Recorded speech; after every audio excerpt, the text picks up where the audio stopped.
Baie welkom by Agapai Gemeente Aanlyn en dankie dat jy gekies het om by ons aanlyn diens in te skakel. My naam is Dawie van Skoor en ek is die gemeenteleier by Agapai Gemeente en ek weet jy het soveel aanlyn opsies wat jy kan kies van wanneer dit kom by aanlyn dienste. Maar dankie dat jy hierso is. Ons wil dit graag vir jou die moeite werd maak. Ek weet en ons almal by Agapai weet die lewe is moeilik, die lewe is gecompliseerd. En daarom wil ons vir jou inhoud skep en vir jou inhoud gee wat jou kan toerus en jou kan help om hierdie lewe suksesvol te leef. So, ons hoop jy geniet die diens en as jy daarvan gehou het, deel dit asseblief met iemand anders. Daar sê weer eens goeiemôre aan almal. En ja, die jong mense, die tieners, julle word genooi, julle het julle eie jeugdiens daarbo in die Echo lokaal. So as die house lights kan aansit, dan gaan jy dalk nie iemand vasloop op pad uit nie. So dis agter, kan net hier so as jy die gangetjie uitstap, gaan jy met die trappe op en dan volg jy die signs in die Echo lokaal. En so julle eie diens op julle eie vlak wat daar vir julle aangebied word. So ek is opgewonde oor hierdie laaste dag van ons reeks. Nie dat die reeks tot 'n einde kom nie, maar om vanmôre met jou te deel uit die Here se hart uit. En miskien kan jy relate met hierdie volgende storie wat ek met jou gaan deel. Miskien het jy dalk een of ander version van dit gehad. Dit is nie 'n verskriklike lang storie nie, maar dit is eintlik maar iets wat altyd gebeur het toe ek groot geword het. Nou toe ons op vakansie gegaan het my paal altyd voor ons gegaan het of tydens ons gegaan het of nadat ons by die vakansie aangekom het my paal iets gedoen wat hulle genoem het die Van Skoor familievergadering. So my pa het half ook genoem die Leviete voorlees. Hy het altyd gesê, kom ons gaan bietjie die Leviete voorlees. Is family meeting, voordat 'n ding was met die president en COVID, het my pa dit gedoen. Hy het daai family meetings in COVID. Dit was dan maar dreadful, nee, vlakke en levels en anyway. Maar dan het ons nou hierdie speechie gekry, en dan het ons almal by mekaar gesit, en dan het my pa nou vir ons gesê, dit is die verwagtings van die vakansie, dit is hoe dit gaan werk op die vakansie, dit is hoe ons gaan rol hierdie vakansie, dit is hoe ons nie gaan rol nie, en dit is wat julle veronderstel is om te doen en nie te doen nie, dis hoe laat ons terug by die chalet moet wees, dis waar ons moet gaan, dis waar ons moet toestemming vra, en dan het hy gesê, nou gaan ons die vakansie geniet, en ek dink daai familievergaderingkies was alles maar net gewees om ons op dieselfde blaai te kry. Ek dink as mens verwagtingsbestuur doen in vakansie, dan is 'n vakansie nicer, nie waar nie? Want jy het nou gedink jy gaan die hele dag op die bank lê en dan wil almal gaan surf en parachutes en al daai gedoen hè. So, yes, dit was ons familievergadering. So, ek vertel dit vir jou want ek wil vandag iets soortgelyks doen in hierdie diens. Soos ons vandag hierdie visie oprap, dink ek vandag gaan dalk bietjie minder soos 'n preek voel en dit gaan dalk meer soos 'n familievergadering voel, okay? En as jy die eerste keer vandag hier is, sit jy dalk en jy sê, o jene, ek is dalk nie op die regte dag hier nie, nee, is op perfekte dag hier. Kom ek sê hoekom. Want ek gaan so 'n bietjie die gordyn vir jou wegtrek en bietjie met jou deel, jy weet wie ons as Agapai Gemeente is, te deel wat ons doen en waarheen ons op pad is. En jy kry so 'n klein sneak peek, okay? So jy's eintlik bevoorreg om vandag hier so te wees. Nou soos ons hierdie reeks oprap het ons vir mekaar gesê, ons glo nie dat Rustenburg het nog 'n kerk nodig nie. Okay? Ons het nie nog 'n kerk nodig nie. Ek weet nie hoeveel kerke is hier nie, maar hier is geweldig baie kerke in Rustenburg. Ons voel nie, ons het net nog 'n kerk nodig nie. Ons voel Rustenburg het 'n ander tipe kerk nodig. Ons voel Rustenburg het 'n kerk nodig wat daar is vir mense wat nie deel is van die kerk nie. Ons vir Rustenburg het 'n kerk nodig vir mense wat nie in die kerk is nie, mense wat nie eers van kerk hou nie. Rustenburg het so 'n tipe kerk nodig. En in hierdie reeks het ons mekaar gesê, ons glo, ons het 'n kerk nodig waar mense verstaan, it's not our party. It's not your party. Dis nie ons partytjie nie, hierdie byeenkomste, die klein groep wat bymekaar kom, alles wat ons doen is die Vader se party. Dis sy partytjie. En wanneer ek en jy Jesus begin volg, as ons die Here begin dien, as jy Jesus as redder aanvaar in jou lewe, dan verander jy van gas by die partytjie na 'n dienskneg by die partytjie. You become part of the family. En wat doen familie? Familie help om die huis reg te kry vir gaste wat kom. Werk dit by julle ook so? So as ons gaste kry, dan moet die hele huis regmaak. Dan moet Christian en Leon glase uithaal en messe en virke en hierdie moet tafel dek en daai moet dit bære. Jy weet mos, jy druk alles so in die kaste en dan bid jy Here dat hierdie ding net nie oopskiet as die mense hier is nie, nê. So die familie werk saam. Die familie gaan sit nie as gaste daar, so nie, die familie is diensknegte vir die gaste wat op pad is. En ons glo Rustenburg te kerk nodig wat hierdie verstaan. As jy Jesus begin volg, dan word jy een van die diensknegte. Jy is een van die mense wat Jesus begin volg. En dan skielik verander die fokus van gas na diensknegt toe. En ek en jy fokus op die gaste, die mense wie God uitgenooi het na sy partytjie toe. Wie is daai mense? Dis mense wat kerkloos, kerkfoos, jy weet kerkboos, wat kan mens nog als noem, nie? Mense wat nie kerkmense is nie, mense wat nie die Here ken nie, wat ver van hom af is, wat hom nie volg nie, dan moet ons fokus daai mense raak. En die Here het vir ons vertel, daai eerste Sondag het ons daar gechat, ons moet uitgaan, en ons moet daai mense gaan soek, ons moet daai mense gaan nader trek, ons moet hulle uitnooi, ons moet engage. Jesus gebruik die woorde, dwing hulle na die Vader se party toe. En ons het gesê, ons dink nie, ons sal vir jou sê, dwing mense nie, maar jy weet die woord is sterk, sit 'n baie sterk effort in, om daai mense uit te kry. Nooi hulle na die partytjie toe, maak hulle deel van die partytjie, en as hulle by die partytjie is, serve hulle, dien hulle, en help vir hulle, om die gasheer van hierdie partytjie te leer ken. Hoekom doen ons dit? Want die Vader wil sy partytjie vol hê. Dis die woorde wat Jesus gebruik. Die Vader wil sy koninkryk vol hê. Ons doen dit nie om gesien te word nie, ons doen dit nie om allerhande selfsugtige redes nie, ons doen dit omdat die liefde van Jesus ons dring. Ons wil dit nie moeilik maak vir mense om by God uit te kom nie. Ons is van mening dat kerk maak dit baie keer moeilik vir mense om by God uit te kom. Mense van buite af inkom sukkel om deel te raak, want ons net al die hurdles wat ons in die pad gaan. Ons wil dit nie moeilik maak vir mense nie. So as jy vandag hierso is, en die van julle wat ingeskakel is, as jy vandag hier sit en jy sê, wel, ek is in vir die visie. Ek is in vir It's Not My Party jaar. As jy vandag hier sit en sê, hierdie is my gemeente, hierdie is my geestelike familie, hierdie is my geestelike huis. Ek wil ingeplant wees in hierdie geestelike familie. Ek wil my geestelike wortels laat afgroei en ek wil hier vrug dra. Want ek wil net, voordat ek verder gaan sê, dis baie belangrik, dink ek, om ingeplant te wees in 'n geestelike familie. Jy weet, 'n boom wat jy elke Sondag uitplant, iewers andersheen gaan dalk moontlik survive. Maar hy gaan nie thrive nie, hy gaan nie floreer nie, daar gaan nie vrug wees nie. So, as jy sê, hier is jou geestelike huis, dan is dit belangrik om ingeplant te wees. En as jy sê, hier is my geestelike huis, dis hier waar ek my kinders gaan grootmaak. Dis hier waar ek wil hê my kinders moet gevorm word en geshape word en toegerus word om 'n geloof van hulle eie te ontdek en dieper in daai geloof te groei en dit uit te leef, dan wil ek hê jy moet vandag weet, daar is 4 verwagtings wat ons van jou het.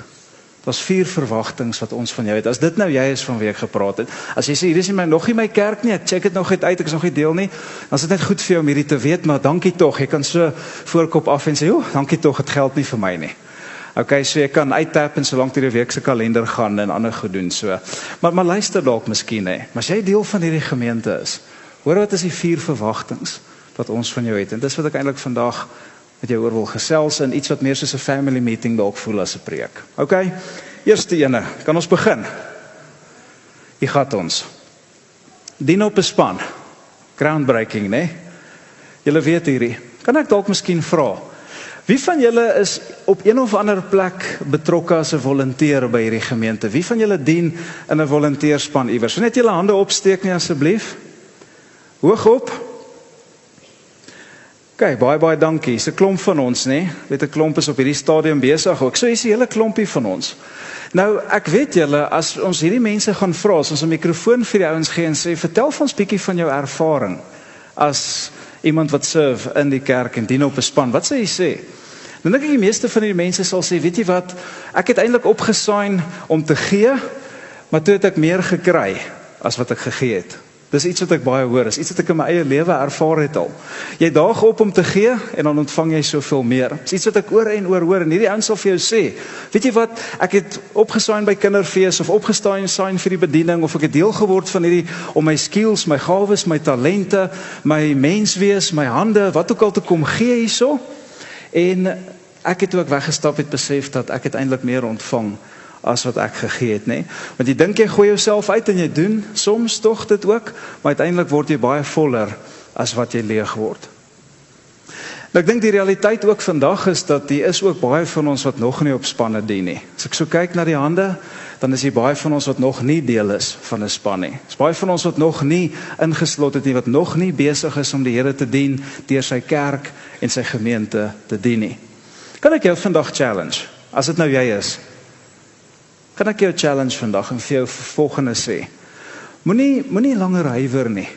Moenie langer wag om hierdie te doen nie. Moenie langer huiwer om daai stap van diensbaarheid te neem nie. Moenie langer terughou nie. Vat daai stap. Ek weet wat jy sê, ja, maar daai week is besig en ek het nie tyd nie en is baie moeilik en eers ontdek jou plek doen en my gawes ontdek en eers dit en eers dat en is pretty moeilik en my lewe is nie ideaal nie en die seisoen waar ek is en al daai goed. Kan ek jou geheimpie vertel? Dit gaan nooit ideaal wees nie. Jy gaan nooit in 'n seisoen van jou lewe kom waar dit ideaal is nie. Nooit. Daar sal in elke seisoen van jou lewe 'n rede wees hoekom jy nie hierby kan uitkom nie. En ek glo ons is die meeste soos Jesus. Wanneer ons 'n handdoek vat, sê Jesus, wanneer ons gaan kniel voor mense en wanneer ons hulle voete was. Ons is die meeste soos Jesus wanneer ons hierdie doen. Dit is wie Jesus was. Dit is wat hy gedoen het. So as jy gaan wag tot die perfekte omstandig in jou lewe is om op 'n span betrokke te raak en die Here te begin dien, God se mense te begin dien, die kerk te begin dien, gaan jy hele lewe wag en jy gaan nooit by diensbaarheid uitkom nie. Dit is so belangrik om dit te weet vandag. So, miskien vra iemand vir my, waar begin ek? Waar begin ek? Ons wil dit vir jou maklik maak. Laasweek het Kobus hier gepraat, ons wil daai leer se trappetjies nie uithaal nie. Waar begin jy? Ek gebruik altyd die metafoor van 'n swembad as ek praat oor diensbaarheid en soos hierdie prentjie, jump net in die swembad in. Jump net in. Hierdie is bediening, daai is jy, jump net in. Kom jy dalk in die diepkant en jy sê ek voel die diepkant is nie vir my nie, dan gaan jy verder, gaan na die vlakkant toe. As jy sê die vlakkant is nie vir my nie, gaan na die middel toe. As jy sê die middel is nie vir my nie, gaan na die kante toe, gaan na die trappies toe. Jump net in die swembad in. En soos jy ingejump het, so ontdek jy jou gawes, jy gaan, glo my, jy gaan baie vinnig ontdek of hierdie vir jou is en of dit nie vir jou is nie. So gaan op jou hart, gaan op jou passie aanvanklik. Moenie wag tot jy alles weet en al die inligting het en al die goed nie, jump net in. As jy dink kinderbediening is my ding, jy gaan een Sondag daar wees en dan gaan jy weet, this is not my thing. Okay, jy gaan een Vrydag by die tieners wees en dan gaan jy weet, dit is nie vir my hierdie ding nie. Of een keer groet of whatever dit mag wees of vir die barmhartigheid, jy gaan dit weet. En dan gaan jy vir die bedieningsleier sê, weet jy wat, ek kom net vir 'n week of 2 of 3 hierdie ding uitcheck, dis dalk nie my ding nie, ek gaan dit net uitcheck, en jy weet, ek gaan dalk gaan nie, so moenie daar hard feelings wees nie, moenie dat daar hierdie ding wees van, nou gaan ek, en nou, jy weet, drop ek julle, en mense kyk jou weird aan, en groet jou in die sonnaand, skug. Sê net, moet dit nie awkward, ek gaan dalk net hier wees vir 'n ruk, en dan gaan ek waai, jump net in, moet net nie uit die swembad uitklim nie. Daar's baie mense wat uit die swembad van bediening uitgeklim het. En weet jy wat gebeur as jy heerlik hierso op die kant is? Jy klim nie weer terug nie. Lê lekker in die sonnetjie, is lekker gemaklik, is lekker cozy en jy lê en kyk hoe almal daar spartel in die swembad en jy check dit van 'n afstand af uit. En jy klim nie sommer terug nie. Dink daaraan as jy swem, as jy eers uitgeklim het dan klim jy nie sommer weer terug nie, nê.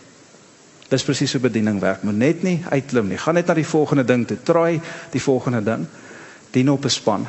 Dis al hoe die gemeente kan werk, dis al hoe hierdie gemeente kan werk, dis al ons kan doen wat ons doen as elkeen van ons serve.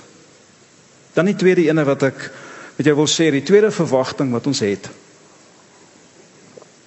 Hierso is hy, connect in 'n klein groep. Nou, oor baie jare, het ons gevind dat geestelike groei vind die beste plaas in sirkels en nie in rye nie. In sirkels waar mense mekaar leer ken, waar mense hulle lewens mekaar deel, waar mense mekaar se harte kan leer ken. Ons het dit gevind, en ons baie jare is ons al in hierdie ding, inteendeel oor 2000 jaar het ons dit agtergekom. Sirkels kan vir jou doen wat rye soos hierdie op 'n Sondag nie vir jou kan doen nie. Ons het gevind dat die beste lewensverandering en die gereeldste lewensverandering vind altyd plaas in die konteks van verhoudings. En hoe kan jy op 'n Sondag soos nou hierso sit en diep verhoudings met mense rondom jou bou?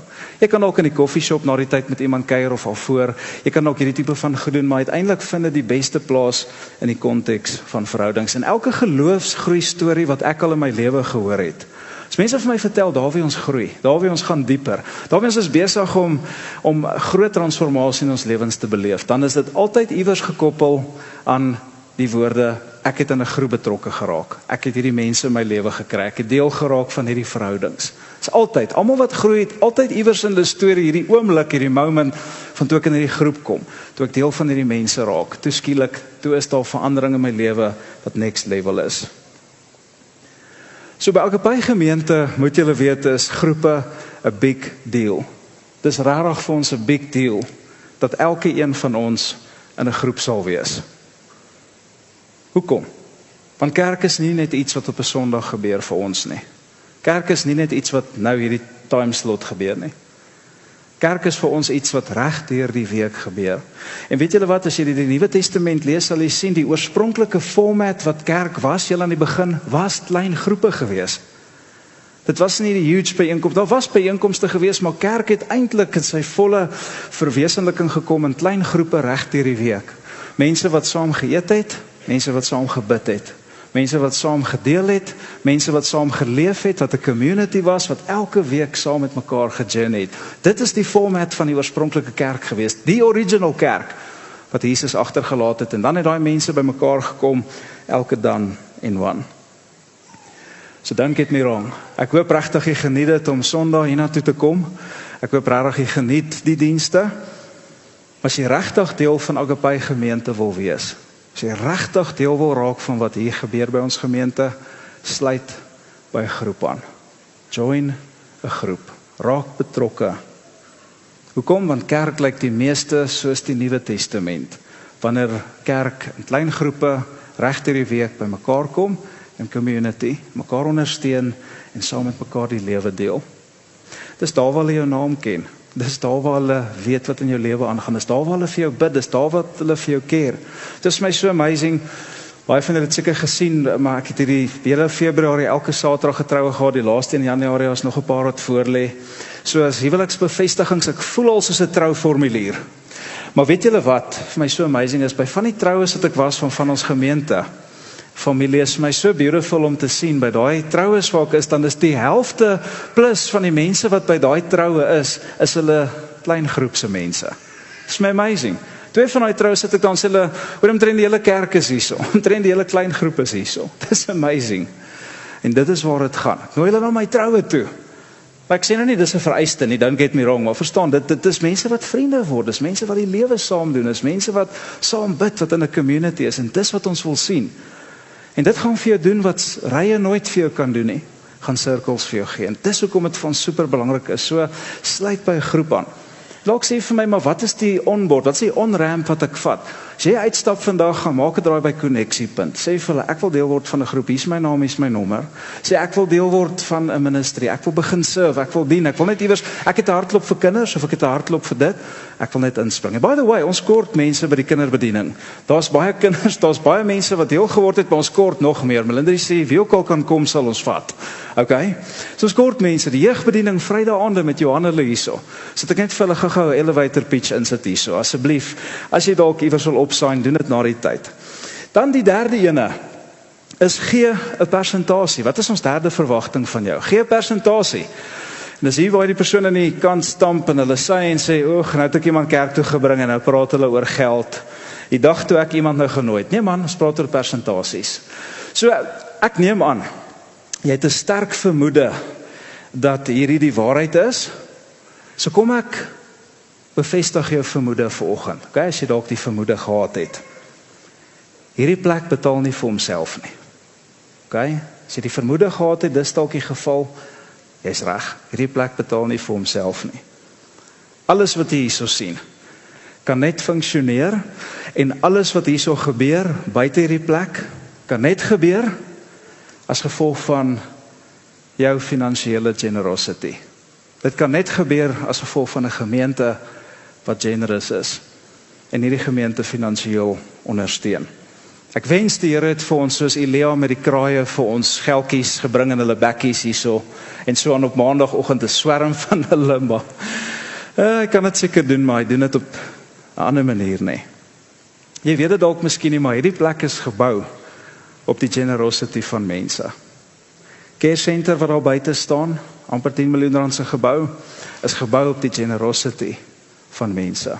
En nie 'n paar mensies nie, baie mense wat generous was, baie mense wat gegee het, baie mense wat ingekoop het.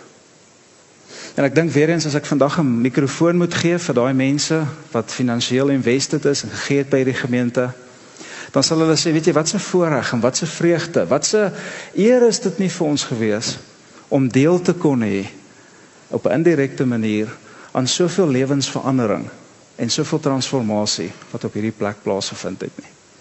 So ja, hierdie plek is gebou deur die generosity van mense. Maar weet jy wat, hierdie plek word ook net in stand gehou deur die generosity van mense. En ons is nie om dit in stand te hou of te maintain nie. Ons kan ook net vorentoe gaan. Ons kan ook net doen wat die Here ons geroep het om te doen, hierdie visie uitleef deur die volgehoue generosity en finansiële ondersteuning van 'n gemeente soos hierdie. Want hierdie plek is 14 jaar oud, hierdie gebou waarin jy sit. En ons kom agter, ons is nou hierso aan die einde van die raklewe van baie goed. Byvoorbeeld, julle sal sien ons het nuwe projektors het ons ingesit. Die agterste een moet ons nog vervang hierso. Mens kan duidelik daai verskil sien. Jy dog dalk dis net jy wat dit agterkom toe, maar ons weet dit. So julle sal sien ons het hierdie middelste reis blok stoele al vervang en ons wil graag die res wil ons nog vervang. Ons wil ons kinderspasies wil ons opgradeer. Ons wil graag 'n koffieshop daarvoor. Ons wil daai spasies opgradeer want baie goeders is dated in hierdie gebou. Ons klankstelsel, glo dit of nie, is besig om die gees te gee en te groet op hierdie stadium van die geveg. So jy weet, uiteindelik kan ons net maintain wat dit is deur die finansiële generosity van mense. So dis vir ons 'n verwagting as jy deel is van hierdie familie. Nou in die Ou Testament het God die persentasie van jou inkomste op 10% gestel. Het dit vir die Jode gestel, 10%. En dan sien ons in die Nuwe Testament, kom Jesus en hy herroep nie daai beginsel nie, hy skaf nie die beginsel af nie, inteendeel, deur van sy woorde bevestig hy daardie beginsel van 10% van jou inkomste. Maar hier is die catch, daar is 'n verandering van die Ou na die Nuwe Testament toe. Kan ek vir julle sê hoe? Want wat in die Ou Testament as 'n wetslaafs onderhou is, verander in die Nuwe Testament na 'n gesindheid van generosity. So in die Ou Testament het daaroor gegaan, ek moet dit onderhou, dis 'n wet, dis 'n law. In die Nuwe Testament gaan dit daaroor, Jesus gee vir ons hierdie persentasie 10%, maar die gees van die Nuwe Testament is 'n gees van generosity. Met ander woorde, in die Nuwe Testament gaan dit nie meer oor hoeveel moet ek gee of wanneer moet ek dit oorbetaal, 'n geween en 'n geknars van tande nie. Nuwe Testament gaan dit daaroor, hoe generous kan ek wees? Hoe generous was Jesus? Hoe generous kan ek wees? Yes, God het persentasie op 10% gesit, maar hoe generous kan ek wees? Wie's van ons wat wegkom met 10%? Jy kan 12% gee, kan 15% gee, kan 20% gee, maar dankie tog is 10% gekap. Nee, Jesus sê, hoe generous kan jy wees? Die gees van die Nuwe Testament is, wees so generous soos jy kan wees. Dalk sê wel, 10% is rof, ek kan 7 of 6 of 5%. Doesn't matter. Gaan oor generosity. So wat ek vandag wil sê is, embrace daai gees van generosity. Stel 'n persentasie vas en sê, kom ek dink, hoe generous kan ek wees? Dis die generouste wat ek kan wees. Ek gaan hierdie persentasie vasstel en ek gaan volgens daai persentasie getrou gee. En doen dit. Want uiteindelik kan wat hier gebeur en wat hier uit gebeur, net aanhou gebeur deur die generosity van mense. En ons wil graag hierdie storie aanhou skryf. En dan die vierde ding, die laaste ding wat ek bietjie meer tyd op wil spandeer vandag, wat ons van jou verwag, as jy sê, hierdie is my geestelike familie, hierdie is my kerk, jy is my predikant, hierdie is ons geestelike huis, dan wil ek met jou praat oor hierdie enetjie. Nooi iemand saam jou. En dis dalk waar dit bietjie funky raak, dis dalk die meer moeiliker een rondom kerk, nooi iemand saam met jou. En terloops, hierdie is die hartklop van ons gemeente. Want hierdie plek is ontwerp, nie noodwendig met jou in gedagte of met my in gedagte nie. Hierdie plek is ontwerp, die omgewings wat hier is ontwerp vir jou vriende en jou familie en jou kinders en jou kleinkinders en mense wat nie deel is van kerk nie. Mense wat nie hier is nie. Mense wat frankly nie hier wil wees nie. Mense wat nie omgee oor wat hier gebeur nie. Mense wat nie minder kan worry oor wat hier aangaan nie. Soos ek gesê, die kerklos, kerkfoos, mense wat net moeg is, wat een of ander version van kerk gehad het. En ek chat altyd met mense, en as hulle 'n storie vir my vertel, hoekom hulle nie van kerk hou nie, dan sê ek, dit het net 'n weergawe van kerk. Dis nie kerk hoofletter K nie, dis 'n weergawe van kerk wat totaal messed up is waarvan jy deel was. Dis net 'n weergawe van kerk, dis nie die kerk nie, kom draai dit uit nie. So hierdie kerk is ontwerp, hy's geskep vir mense wat nie noodwendig hierso is en hierso sit vandag nie. Nou die feit dat jy hier sit vandag, die feit dat jy groei, die feit dat jy geestelik verdiep, die feit dat jy in great verhoudings met mense betrokke geraak het, die feit dat jy transformasie in jou lewe beleef, is alles danksy iemand wat jou genooi het. Besef jy dit? Dis danksy iemand wat jou genooi het. Dis omdat daar 'n kerkmens was, wat genoeg geworry het oor jou, om jou te nooi, as 'n nie kerkmens. Omdat daar 'n kerkmens was, wat besef het, it's not my party, wat genoeg omgegee het, om met jou bemoeienis te maak, en jou saam te bring. Dis hoe almal van ons 'n journey begin. Of jy het vir jou advertensie aangestuur, of 'n event, of whatever dit mag wees. Julle verstaan wat ek sê, is many ways to kill a cat, maar iemand het jou genooi saam met jou. Okay? Almal van ons begin as nie kerkmense. Ek het begin as 'n nie kerkmens. Kan julle dink, ek was op 'n stadium glad nie 'n kerkmens gewees nie. Ek was nie lief vir dit gewees op 'n stadium van my lewe nie. Maar weet julle wat, omdat daar 'n oom in my lewe was wat my genooi het, is nie familie van my of iets nie, toe ek 'n seun van graad 11 was ek eintlik 'n graad 11 seun. En ek het deur 'n moeilike tyd gegaan, my ouers het deur 'n egskeiding gegaan en dinge, en ek was kwaad vir die Here, en ek het besluit ek is moeg vir kerk. Dis skyn heilige mense, en dis al hierdie goed, ek weet mos wat die redes is wat mense gee. Ek besluit, weet jy wat, ek wil nie hierdie ding meer doen nie. Ek wou predikant word, maar ek wil dit ook nie eers meer doen nie. Dink ek gaan actor word, dis wat ek wil doen. Anyway, dit was al 'n oom wat my genooi het. En hierdie oom het Sondag na Sondag 'n graad 11 seun by sy huis kom oplaai. Met 'n bantaambakkie, Ford bantaambakkie. En elke Sondag het hy daar gestop, en hy laat weet, ek gaan daai tyd daar wees, dan tel hy my op, en dan ry ons kerk toe. Aanvanklik was ek baie teen dit gewees. Maar eventueel het dit vir my lekker geraak. Lekker gesprekke saam met die oom mee gehad, en hy het my kom haal. Omdat 'n oom wat grys hare gehad het, hy was bles sover ek onthou. Daai oom het besluit om homself te omferm oor 'n graad 11 seun, en om kerk toe te nooi, en om saam te vat, en ver uit sy pad uit om te gaan haal. En ek sê vandag vir julle, dis as gevolg van daai oom, dat ek vandag hier staan. Omdat iemand genoeg omgegee het, 'n kerkmens vir 'n nie kerkmens soos ek. En uiteindelik is dit waaroor dit veronderstel is om te gaan. So almal begin as nie kerkmense. Maar soos jy dan Jesus aanneem as jou redder, as jou verlosser, soos jy dan geestelik begin groei, soos jy begin dien en deel word van 'n groep en gee jou tyd en gawes, al die goed wat ek van gepraat het, so stadig maar seker is daar 'n transition, wat 'n crossover wat plaasvind, nê. En dan word jy 'n kerkmens. En as jy eers 'n kerkmens is, dan kom jy onder die invloed van 'n gravitational pull wat alle kerkmense beïnvloed. En daai gravitational pull is altyd om jou weg te trek van die outsiders na die insiders, van die buitestanders na die binnestanders, van die wat nie is nie na die wat hier is, van die wat ver is na die wat naby is, van die wat ongered is na die wat gered is, en uiteindelik skuif jou fokus, jy kry tunnelvisie, en uiteindelik is jy net besig met die insiders en jou musiek en jou gevoel en jou dingetjies en jou nie van dit nie en jou nie van dat nie. En uiteindelik is dit waar dit begin gaan hê.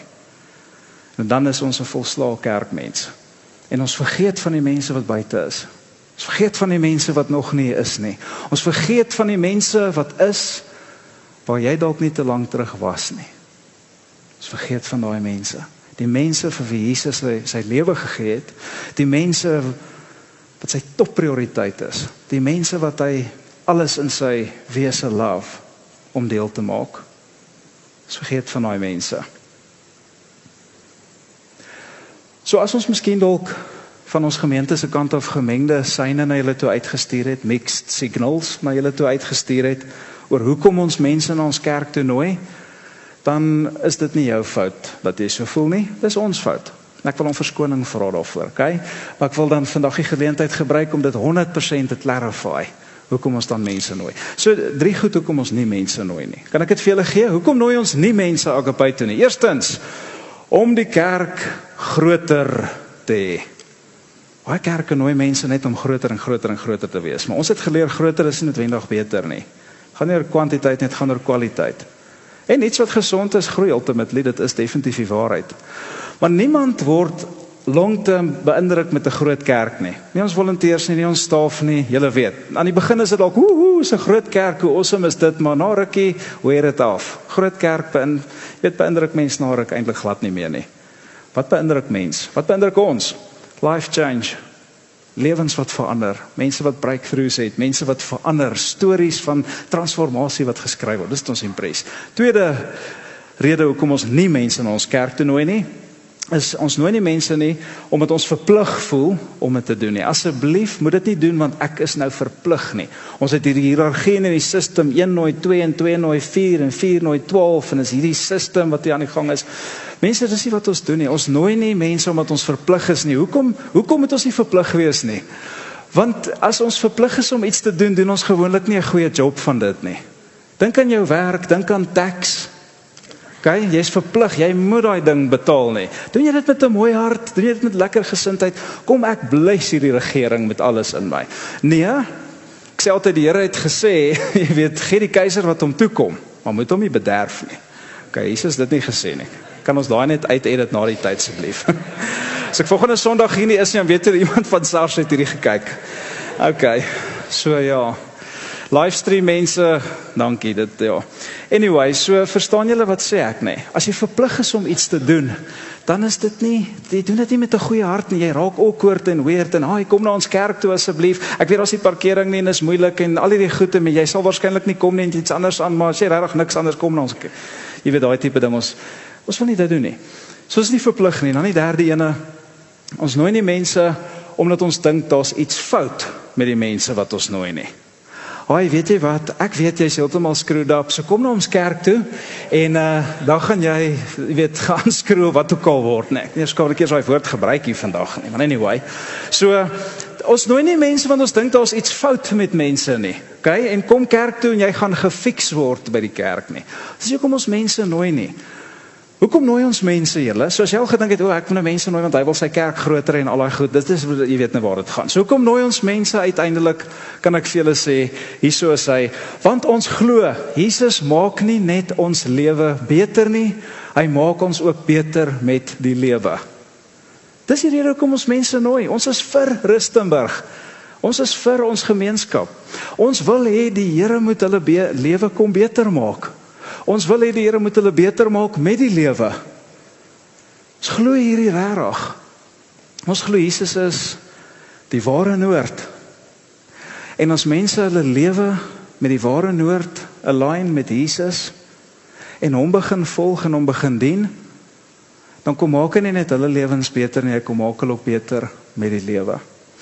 En jy kan doen by jou werk met mense wat beter is met die lewe, nie waar nie? Jy kan doen in jou huwelik met jou partner wat beter is met die huwelik as wat hulle is dalk op hierdie stadium. En ek sien dat die mans en vrouens kyk so stip voor hulle. Moenie nou vir my vrou in die oë kyk nie. Ja, jy weet die Here kan jou beter maak. Hoor jy wat sê hy nie? Dis altyd wat die Here, het jy gehoor dat hy die Here vir daai en vir daai gesê is? Nooit wat sê hy vir my nie, nê. Maar ons glo dit regtig hierdie. Here is ons ware noord. Nou, ek weet nie, dalk is dit met jou dieselfde, maar dit is definitief met my so. Die Here het my lewe beter gemaak. En die Here maak my elke dag steeds beter met die lewe. Luister, ek is nie waar ek wil wees nie, dit weet jy. Maar ek is gelukkig ook nie waar ek was nie. Ek is baie dankbaar daarvoor. En jy is dalk dieselfde. Die Here het my sondes kom vergewe. Die Here het my kom verander. Die Here het vir my kom koop met sy gees. Die Here het gawes kom activate in my lewe. Hy maak my regtig beter met die lewe. En ek weet as dit nie vir hom was nie, sou ek baie meer gesak het met die lewe as wat ek heidaglik doen nie. En jy dalk ook as jy eerlik is. Nog 'n rede, en 'n tweede rede is nie net dat Jesus ons lewe beter maak en ons beter maak met die lewe nie, maar ons nooi mense want ons glo hierdie ding uiteindelik. En dit is dat sommige dinge moet eerder ervaar word as wat dit verduidelik word. Weet julle waarvan ek hier praat? Het jy al probeer vir iemand verduidelik 'n Krispy Kreme donut? Ek probeer verduidelik hoe dit proe. Is hierdie oliebol en dan, jy weet, is hierdie vulling, dit doen net nie, dit is soos, ek gaan net vir jou Krispy Kreme koop, okay, dat jy dit kan ervaar. Dit het een keer gebeur toe ek in Amerika was, toe vertel iemand, toe sê hulle, voordat hier was in Suid-Afrika, toe sê iemand, let me just buy one, okay, en proe, en toe ek het proe, toe sê ek soos, okay, sekere dinge kan nie verduidelik word nie, sekere dinge moet net ervaar word. En as dit by Jesus kom, is dit presies dieselfde.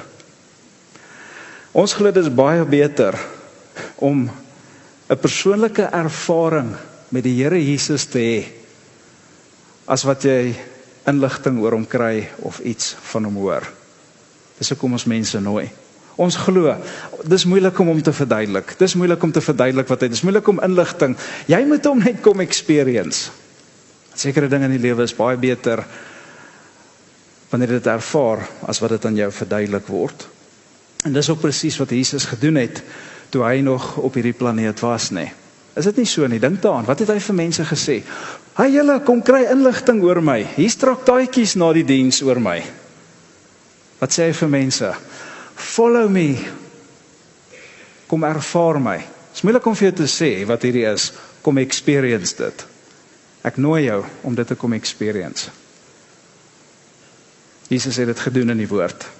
Het is baie beter om Jesus te ervaar as om 'n verduideliking van hom te hoor. So, vir die laaste paar minute wat ons by mekaar is, wil ek vandag met jou praat oor hoe om mense te nooi. Kerk toe te nooi, kleingroep toe te nooi, na Jesus toe te nooi, Ek wil met jou daaroor gesels en ek weet kerk is nie die enigste manier waardeur mense Jesus kan ervaar nie, ek weet dit. En jy weet dit, ek weet wat jy nou dink, ek so laat ek dit net sê. So weet dit is nie die enigste manier nie, maar dis God se primêre manier. Weet jy dit? As jy Jesus beter wil leer ken, as jy Jesus regtig wil ervaar, dan is kerk sy plan A, waardeur mense hom veronderstel is om te ervaar. So wat ek wil doen, en ek weet iets van julle wat so sit en dink, ek wonder wanneer gaan eendag by die skrif uitkom. Wel, tada, hier is ons nou. So ek wil met jou praat oor hierdie gesprek wat Jesus met 'n vrou gehad het, en hulle het 'n ongelooflike gesprek met mekaar gehad, en hy het hierdie great conversation met haar gehad, en Jesus het aan hierdie vrou 'n uitnodiging gerig. En ek wil vir jou spoiler alert gee, sy het ja gesê, by the way, maar ek wil nie met fokus op die feit dat sy ja gesê het nie. Ek wil hê jy moet saam met my sien die approach wat Jesus vat om iemand uit te nooi, die voorbeeld wat Jesus vir ons stel en vir ons wys hoe om iemand uit te nooi. Jesus wys eintlik vir ons, wie moet jy uitnooi?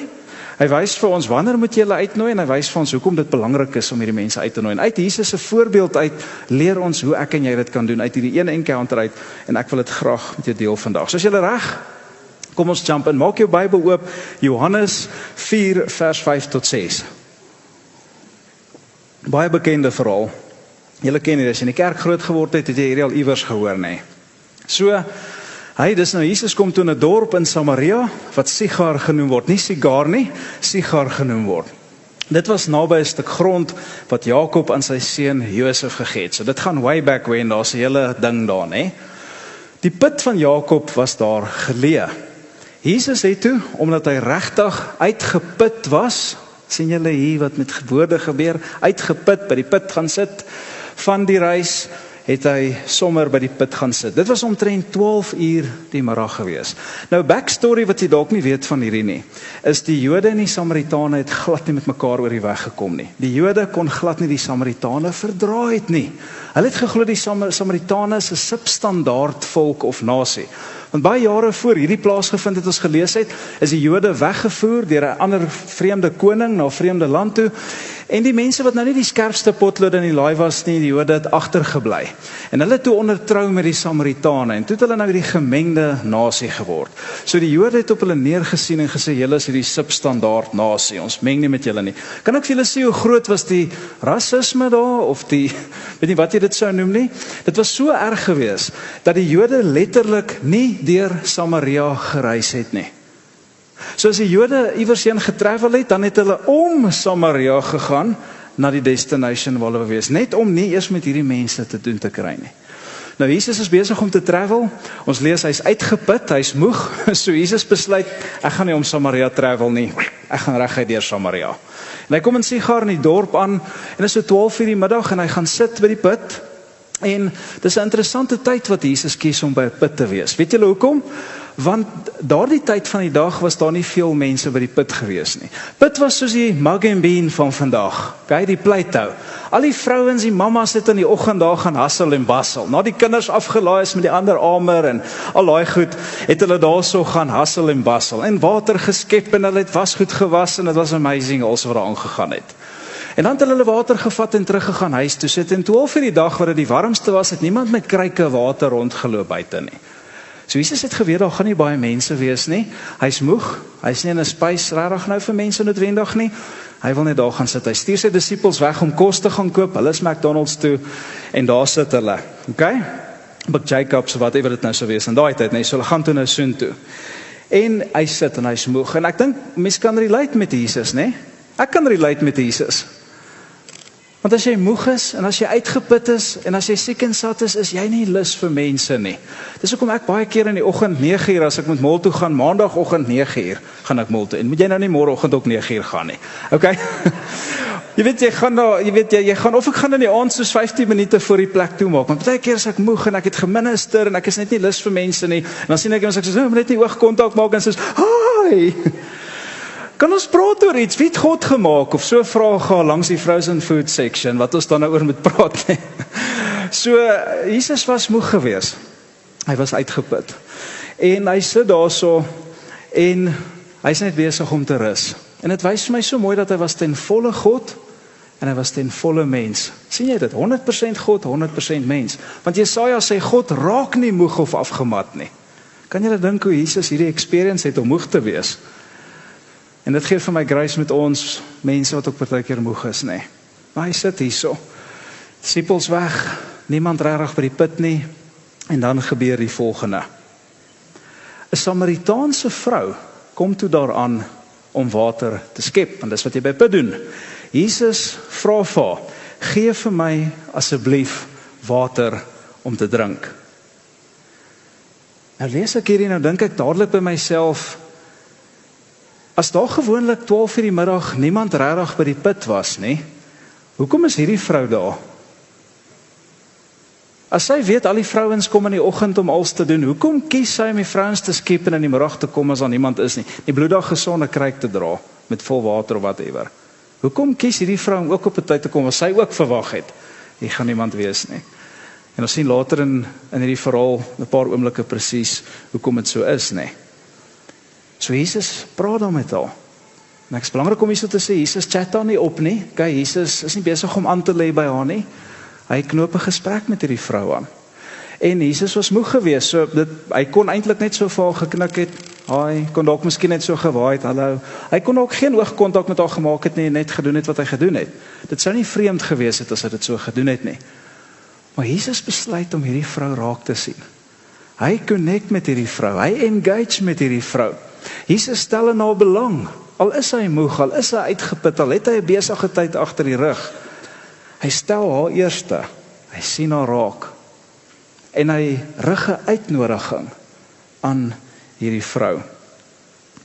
En hy doen dit op so 'n beautiful manier, deur die metafoor van water te gebruik, om hierdie uitnodiging aan haar te maak. En dit is so gepas, want ek meen hulle is by 'n put en die hoofkurrensie is water, so hy gebruik dit daarso. En dan sien ons die vrou sê vir hom, die Samaritaanse vrou sê toe vir hom, want hy sê, gee vir my water. Sy sê vir hom, hoe op aarde vra jy wat 'n Jood is, van my wat 'n Samaritaanse vrou is, water om te drink? En dan lig Johannes ons net in, as jy nie geweet het nie, Jode wou immers niks met die Samaritane te doen gehad het nie. So terloops, in daai tyd was openbare gesprekke tussen mans en vrouens wat mekaar nie geken het nie, tussen rabbies en Samaritane, tussen Samaritane en enige iemand, tussen vreemdelinge was absoluut taboe gewees. So niemand sou gedink het dis weird as Jesus haar net totaal ignoreer en glad nie met haar praat nie. Sy het dit aanvaar, almal het dit aanvaar. Dis hoe dit gedoen is in daai tyd. Dis hoe dinge gewerk het in daai tyd, maar dan breek Jesus nie net die kulturele norme en sosiale norme wat daar is nie. Hy gaan selfs verder. En hy nooi hierdie vrou om hom te kom ervaar. En om hom as haar verlosser te aanvaar. Nooi haar uit. Kom experience, want sekere dinge is baie beter as jy dit experience, as wat jy daarvan hoor.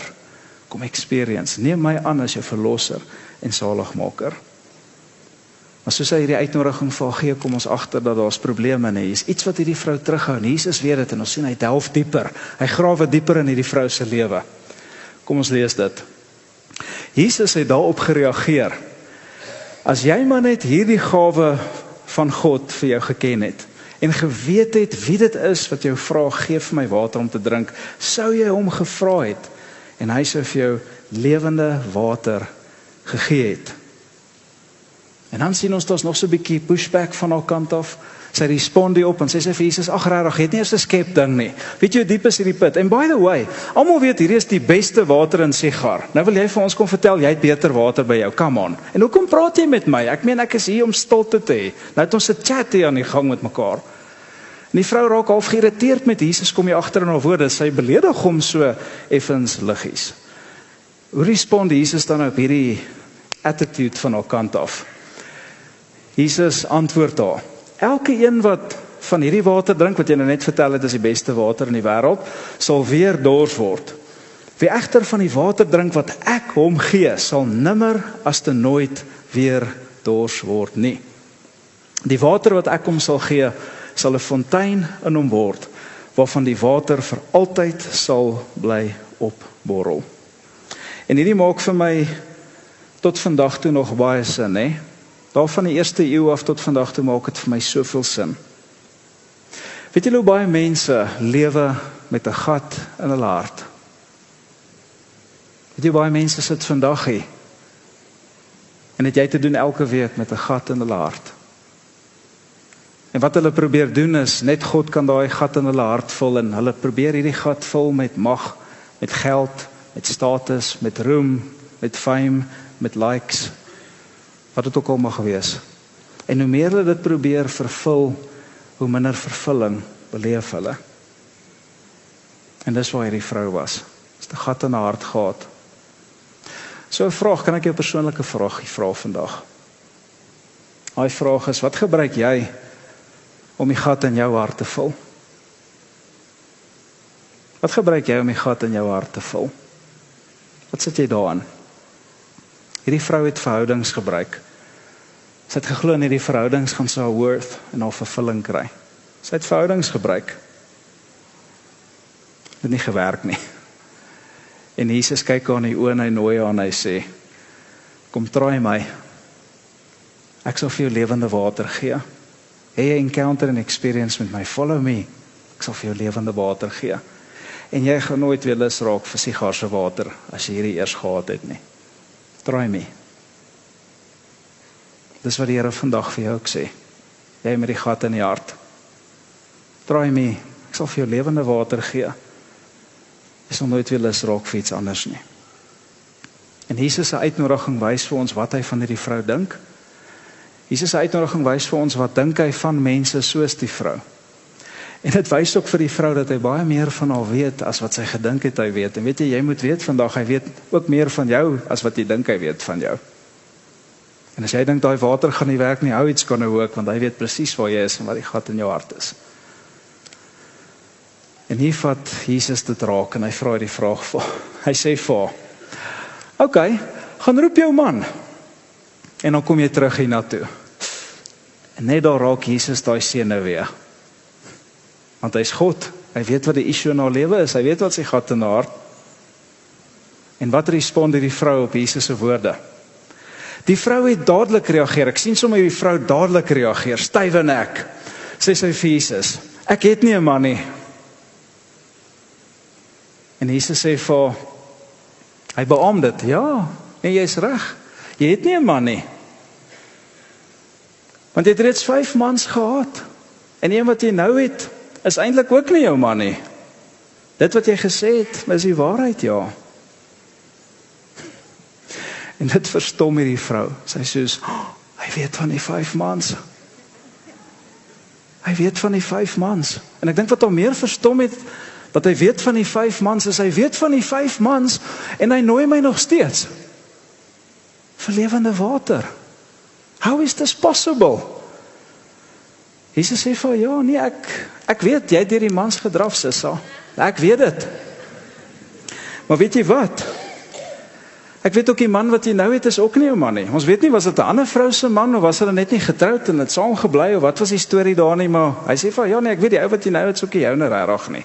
Ek weet al die dingetjies. Maar ten spyte van dit kom kry lewende water by my.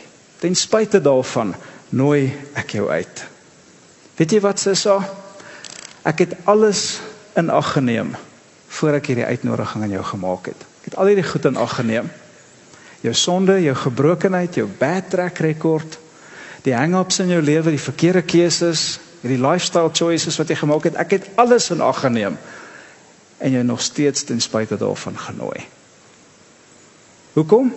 Want jou track record is nie 'n bepalende faktor of ek jou genooi of nie. My liefde is die track record, is die bepalende faktor en nie 'n track record nie.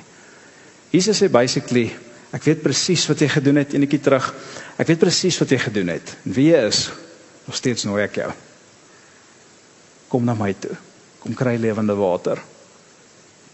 En die res vir my so amazing, julle. Is Jesus nie net amazing nie? Is sy manier met mense, die manier hoe hy met mense werk, is my so profound. Die manier hoe Jesus met mense werk. Ek sê as jy regtig wil sien wie Jesus is en hoe hy voel oor mense wat ver van hom af is, gaan lees asseblief die 4 evangelies. Delete alles wat jy ooit in die kerk of in die sonnaarskool of waarewer jy was, delete alles. En gaan lees die 4 evangelies van vooraf en sê, al filter wat ek op het, is ek wil net sien hoe Jesus mense hanteer wat ver van hom af was.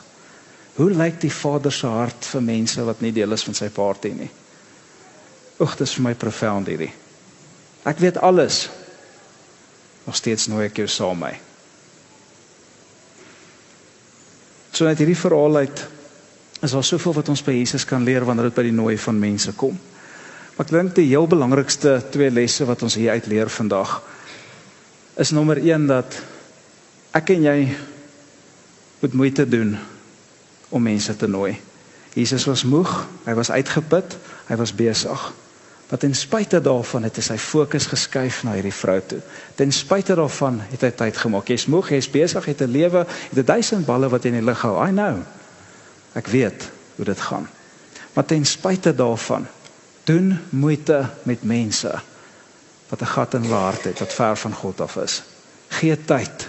Maak jouself available. Engage met hulle. Moenie sê, weet jy, dis 'n probleem, maar dis nie my probleem nie. En dan gaan jy aan. Wat sê my apies en nie my sirkus nie, daai hele storie. Dis jou sirkus. Dis jou apies.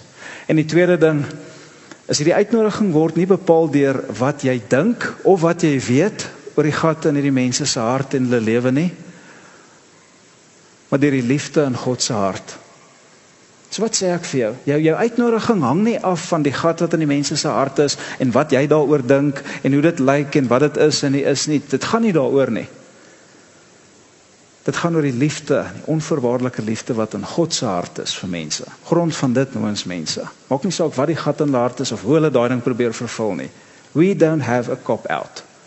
Van die liefde van Jesus dring ons.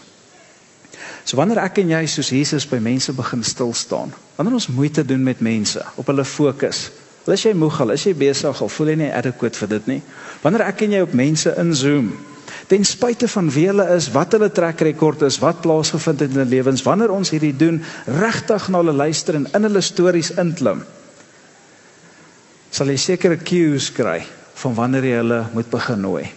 En hierdie cues gaan vir die groen lig gee, van of jy hulle moet nooi om Jesus te kom ervaar. En ek wil afsluit met die 3 cues wat jy moet gebruik en wat jy gaan nodig hê, wat vir jou gaan wys wanneer jy mense moet nooi om Jesus te kom ervaar. En as jy genoeg moeite doen, genoeg tyd vat, gaan jy hierdie 3 cues kry. Ons noem hulle die 3 nies. En ons noem hulle die 3 nies, want almal begin met 'n nie. So, nommer 1.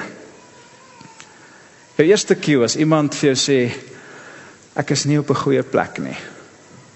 Wanneer jy in 'n conversation met iemand is, en jy gesels en hulle kom op 'n punt in 'n storie wat hulle sê, so die slotsom is net, ek is nie op 'n goeie plek nie. My huwelik is nie op 'n goeie plek nie. My besigheid is nie op 'n goeie plek nie. Finansiëel is ons nie op 'n goeie plek nie. My kind is nie op 'n goeie plek nie. Ons huwelik is nie, ons huis is nie op 'n goeie plek nie. Dan is dit jou cue. Dan is dit soos 'n flashcard voor jou om mense kerk toe te nooi, om mense na Jesus toe te nooi. En dis dan daar waar jy moet respond en sê, weet jy wat, ek wil jou nooi, kom sit Sondag saam met my, kom saam met my kerk toe. Luister, hoor jy, ek is nie op 'n goeie plek nie. Exactly, die kerk is juist vir mense wat nie op 'n goeie plek is nie. En dan deel jy eie storie. Ek is ook nie op 'n goeie plek gewees nie, maar ek het hier geleer van die Here se liefde, van sy grace, ek is ondersteun, ek is in 'n community ingetrek, ek is gehelp, whatever dit mag wees. Kom join my. Die kerk is 'n plek vir mense wat nie op 'n goeie plek is nie. Wel, Agape is so 'n kerk. Agape is nie 'n kerk vir mense wat op 'n great plek is almal nie. Okay, ook vir jou, ek is bly vir jou, dis wonderlik. Maar jy gaan later ook weer nie op 'n goeie plek wees nie, maar lewe ebb en flow. Tweede ene. As mense vir jou sê ek is nie gereed vir. Okay? Ek is nie gereed vir. Toe ek en Melinda kinders gekry het, ons tweelingetjie gebore is, dit was vir ons 'n oorweldigende gevoel. Ek het daai tyd in klaagliedere het ek gelees. In die psalms en die waters het ons oorweldig en bruis, aangebruis en ons is meegesleer. Dit is so ek gevoel het nie. Ons het glad nie gereed gevoel vir dit nie. En hier is die groot joke van alles. Ons het gedink toe ons die maand wat ons kinders in neonatal ICU was, toe ons huis toe gaan, toe dink ons, sjoe, die ergste is verby. Maar toe ons agterkom, die susters en die mediese personeel is nie meer daar nie. Het is nie van, tring, suster, kom figure gou hierdie ding uit nie. Daai eerste aand was nag gewees. Op alle levels. Okay, dit was donker nag buite, dit was donker nag in ons siel, dit was donker. Ek en Melinda het so gesit in daai bed die volgende oggend, sulke glaserige oë en ons het mekaar gesê, ons is glad nie gereed vir hierdie nie. En ek wil nie ons jong koppels hier so ontmoedig om kinders te hê nie, asseblief nie. Wees vrugbaar en vermeerder, maar weet net, it's coming. En wees getroud asseblief. Okay, so, as mense vir jou sê, ek is nie gereed nie. Weet as mense 'n nuwe kind het, of as mense geskei is, of as mense iemand 'n geliefde aan die dood afgestaan het, of as mense se kinders die eerste keer graad 1 toe gaan, of as mense se kinders uit die huis uit gaan, en hulle sê vir jou, ek voel nie ek is gereed vir die volgende seisoen van my lewe nie. Dan sê jy vir hulle, hierdie is my, ek sê dit nie vir hulle nie, hierdie is jou cue, om vir hulle te sê, maar weet jy wat, kom saam met my kerk toe. Weet jy wat, daar's 'n plek vir jou kindertjies, jou graad 1-tjies wat na skool toe gegaan het, daar's 'n plek vir ons, noem dit koningskinders. En weet jy wat, as jou kinders is, gaan jy sien, ons kinders wat baie meer opgeskroef is as joune, en jy gaan baie beter voel oor jou lewe. Okay, so bring hulle net saam. It's gonna be great, kom saam kerk toe, dis jou cue. En dan die laaste enetjie, julle weet julle dink hierdie, nee. Want daarom is Dawie se kinders daar, so ons gaan okay wees, nee. So, nee, hulle is Engelskies. Okay, die derde ene is nie in 'n kerk nie. As mense vir jou sê ek is nie in 'n kerk nie. Agape gemeente, en ek het dit nou al baie keer gesê, en ek gaan die laaste keer in hierdie reeks sê, Agape gemeente is ontwerp vir 'n totale ander mark, in die kerkmark, okay? Ons is ontwerp vir mense wat nie van kerk hou nie. Mense wat nie hier wil wees nie. Mense wat nie dink dit is die plek vir hulle om te wees nie. Ons wil 'n kerk skep vir mense en ons wil 'n approach gebruik, kom en kom sien. Dis die benadering wat ons probeer volg. Kom en kom sien. Luister, kom en kom sien hoe Jesus. Kom ervaar iets van sy liggaam. Kom ervaar iets, kom check dit uit. En as jy 'n kom en kom sien approach het, dan doen jy dit presies soos Jesus dit gedoen het, want hy het vir mense gesien, kom check dit uit, volg my, kom sien hoe dit is. Maar as ons hierdie approach vat, moet jy verstaan, dan gaan ons dit moes doen soos Jesus dit gedoen het. En hoe het Jesus dit gedoen? Jesus het vir mense gesê, kom soos jy is. Jesus het vir mense almal welkom laat voel. Hy het vir hulle 'n spasie geskep waar hulle net kon wees, selfs al was hulle anders as hy, selfs al het hulle anders geleef as hy, selfs al het hulle anders gedink as hy. Selfs al was dit totaal anders. Hy het vir hulle gesê, julle is welkom. Tollenaars en sondaars was altyd by sy parties gewees. Hy het hulle genooi en hy was by hulle en hy het saam aan tafel gesit. Dit is 'n plek waar mense ontvang kan word, waar hulle welkom is soos hulle is. 'n plek waar mense selfs kan behoort, selfs al glo hulle nog nie eers soos ons nie. Okay? Dit is so kom en kom sien approach like. So ons vat daai approach. Ons weet hier's baie kerke in Rustenburg wat absoluut cater vir kerkmense en God bless them. Ons is een groot liggaam. Ons het 'n ander approach. Ons is nie so kerk nie. So wanneer jy in 'n encounter met mense sit en 'n gesprek met mense is en jy kom agter dat hierdie mense nie in 'n kerk is nie, dan is dit jou cue om te sê, weet jy wat? Kom saam met my. Kom ek deel jou storie met my wat met my gebeur het as deel van kerk. Kom saam met my. En dis hoekom dit so belangrik is om 'n storie te hê. En kan jy sien wat ons sê hierso? Mense wat nie in 'n kerk is nie. Ek wil nie aan 'n kerk se mense target of skape steel of wat ook al mense dit nou noem nie. Ek wil nie dit doen nie. Ek wil nie die Christelike koek in Rustenburg net al hoe kleiner sny nie. Ek wil hom groter maak. Want daar's duisende mense in die dorp wat Jesus nie ken nie. Ons wil hulle bereik. En julle almal ken hulle. Ons wil hulle nooi. As hulle vir jou sê ek is in 'n kerk, dan sê o, great, gaan aan in die Here daar. So sê ek is nie in 'n kerk nie. Sê kom. Hier is vir jou 'n plek. En dan sluit ek af met hierdie laaste storie, gedeelte van hierdie storie. Ons wrap die storie op. So wat gebeur toe nou na hierdie hele conversation, die oop en eerlike gesprek wat Jesus met haar het? Die vrou het haar waterkruik net daar gelos. Julle is hierdie nie profound nie. Dit waarvoor sy gegaan het, los sy daar. Want sy het iets beters gekry as Sigar se water. Sy het lewende water gekry. Sy het na die dorp toe gegaan. En wat doen sy? Want dis wat mense wat Jesus in hulle lewe het doen. Sy het vir die mense gaan sê, kom kyk self. En dit is seker die mooiste storie van kom en kom sien. He. Kom kyk self. Kom ek vertel vir julle wat hy vir my gedoen het. Kom saam, kom. Ek nooi julle. Kom kyk vir julle self. Ervaar Jesus. 'n Man het my alles vertel wat ek al gedoen het. Is hy nie dalk die Messias nie? So sy vang nog self nie die hele ding heeltemal nie, maar sy is ingekoop. Jy hoef nie alles te vang om ingekoop te wees nie. Okay? Jy hoef nie al die teologiese kennis te hê om ingekoop te wees nie. Jy hoef nie alles reg te kry om ingekoop te wees en mense te nooi nie. Die inwoners het toe van die dorp af na Jesus toe begin stroom. En uit daardie dorp het baie van die Samaritane in Jesus begin glo op grond van die woorde van die vrou wat met oortuiging, nie dwangheid nie, oortuiging kom vertel het. Hy het my alles vertel wat ek gedoen het, baie meer van hulle eie mense het op grond van sy woorde begin glo. Hulle het vir die vrou gesê, ons glo nie net meer op grond van dit wat jy gesê het nie, ons het nou self gehoor wat hy sê, en ons weet dat hy regtig die verlosser van die wêreld is. As ons hierdie gaan regkry, as ons gaan kyk na hierdie 3 cues, as ons mense gaan lief hê soos Jesus hierdie vrou lief gehad het, nee, gaan mense begin glo. Mense gaan begin kom. Sê, waarheen moet ek hulle nooi in hierdie kerk? Is die plek, ons kan 'n tweede diens begin, ons is fine daarmee. Kom ons begin een, as dit voller en voller en voller raak. Kom ons doen hierdie ding. Kom ons skep plek, okay? Mense gaan na Jesus toe stroom, as ons hierdie doen, die vrou gedoen het. Mense gaan begin glo. Mense gaan begin verander. Mense se lewens gaan getransformeer word. Mense gaan hulle waterkruike verruil vir lewende water. Julle, it's not our party. It's die Vader se party. Kom ons begin om hierdie minder oor ons te maak en meer oor hom.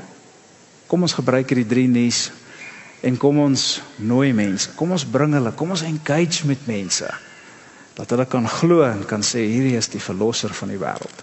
Here, dankie vir u woord. Dankie dat ons so lekker kon gesels oor dit vandag. Baie dankie, Here, dat ons besef vandag, Here, u roep elke een van ons. Dis nie net my werk nie, is nie die gemeenteraad se werk nie, dis ons almal se werk.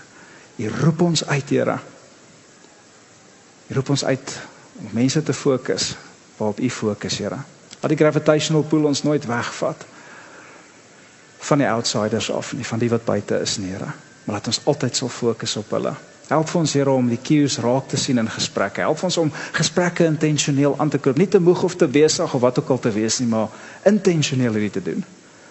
Ek bid dit vandag, Here Jesus. Help ons, Here. Help vir ons. En as iemand is wat hierdie lewende water self nog het nie, jy gaan nie passievol wees nie. Here, help daai mense, dat hulle die lewende water sal ontvang, dat hulle werklik waar U is, die redder sal ontvang, geloof in U sal plaas. En ons bid dit in die naam van Jesus. En almal sê saam my. Amen.